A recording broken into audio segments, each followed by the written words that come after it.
Assalamualaikum warahmatullahi wabarakatuh. Salam sejahtera untuk kita semua. Mudah-mudahan kita selalu diberikan kesehatan, dilindungi dari segala wabah penyakit yang sedang melanda dunia ini, dan mudah-mudahan saudara-saudara kita, keluarga kita yang telah mendahului kita, amal perbuatannya diterima di sisi Tuhan Yang Maha Esa. Kembali lagi ke Urajel. Kesempatan kali ini gua ngeluarin unek-unek tentang peristiwa seorang nakes menyuntikkan vaksin kosong kepada siswa yang melakukan vaksinasi di Jakarta. Buat gue pribadi ini ada dua kemungkinan.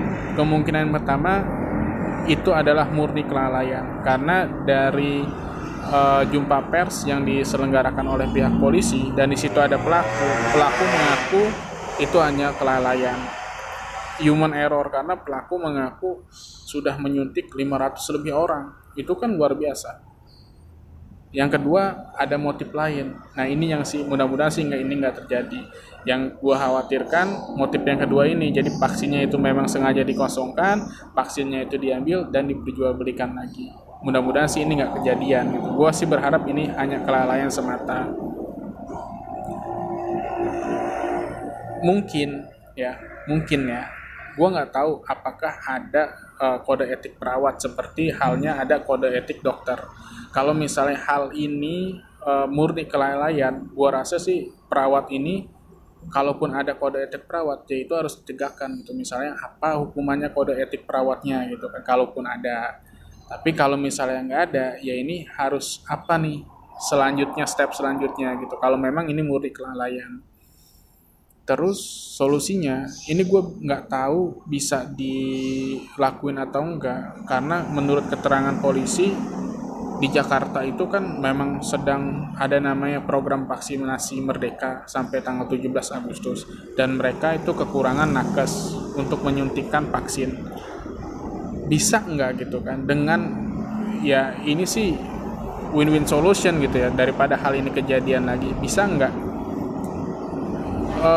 setiap nakes yang menyuntikkan vaksin itu dibatasi jumlahnya pasien yang disuntikan vaksinnya. Misalnya satu nakes misalnya menangani katakan misalnya 250 orang gitu, atau berapa gitu kan, karena ya kita nggak menutup kemungkinan yang menyuntik vaksin itu pun bukan robot gitu, itu manusia, kadang ada lelah, kadang ada kelalaian gitu. Jadi kan seperti ini gitu kan kelalaiannya. Jadi untuk menghindari hal ini terjadi lagi, gue berharap mungkin bisa dilaksanain gitu pembatasan ini. Jadi satu nakes menangani berapa orang, jadi sehingga kelalaian ini nggak terjadi lagi gitu. Karena kalau hal ini terulang lagi kan akan ricuh, akan ribut lagi nih ya kan masyarakat. Bahkan kan spekulasi masyarakat kan kemarin tuh liar banget. Ada yang bilang, tuh jarum suntiknya diganti nggak? Jangan-jangan satu jarum suntik untuk beberapa orang. Nah kalau itu benar jadi kan bahaya juga ya kan, bisa nimbulin penyakit baru gitu. Jadi gua mohon ada dengan kejadian ini ada pelajaran, ada hikmah yang bisa kita ambil.